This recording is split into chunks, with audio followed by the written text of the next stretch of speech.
Ben called me up this morning and we're going out to his place right now. He says he's got something to show us. We're gonna go check it out.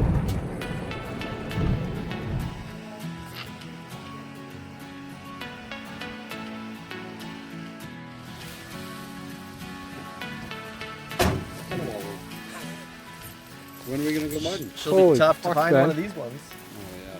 Vic, what is this thing? It's a 1972 F250 crew cab.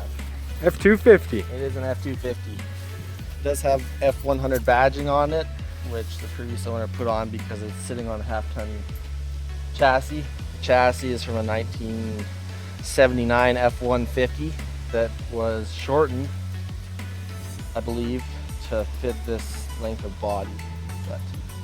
But plans for this thing, I do have a 3/4 ton chassis with a high pinion Dana 60 front diff, a 60 rear, a 5-speed transmission, and a Divorce 205 transfer case. Not sure what I'm going to do for the power plant, if I'm going to leave this 390 in here or if I'm going to try and swap in an old 7.3, something like that. Might be somewhere down the road, but for now I just put another fender on it. Yeah. Got a little bit of rust on the fender here. You got a new one of those though, right? New one at home, all painted, ready to go on. Just gotta do that and took out the yoke on the rear end there, so it's got no rear drive shaft right now, but yeah, that will be acquired. What else do you got to do to the interior? It's a headliner. Yeah, it's kind of tinny up there right now. Yeah, the old headliner. Needs a radio and needs to mount the back seats. The back seats? Yeah. Oh yeah, it does need a little work. They're there though. Oh yeah, they're here. All your parts are there. Yeah, there's some parts here too, seat rack and everything. I don't know if I'm going to keep these rear seats here in it or not. This back one's a little too tall. I don't like it because it covers up most of the back window, so I might just put an original black leather bench seat in the back. So this is just a pretty much stock 390, just got an MSD coil and MSD wires on it. Polycarb, a little bit, a mild intake on it, just a K&N air cleaner. And then what do you want to put in this? If I end up keeping this, I'll probably do a bit of a stroker kit on the 390, and if not, I might try and spud 7.3 from an older Ford in there, the OBS Ford 7.3. That would be the diesel conversion I would do. I don't think I'd put a Cummins in it. That's everyone's Cummins swapping shit nowadays. That's no good.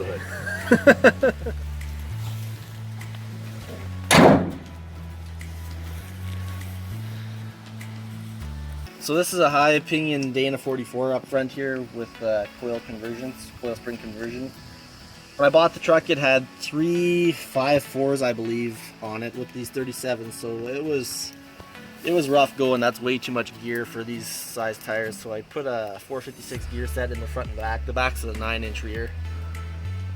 Yeah, now it's probably not bad. I probably could have went with 410s just to roll down the highway with a little lower RPM, but the new chassis with the 5-speed transmission will be a little nicer. I'll probably go with 410s or 456s again.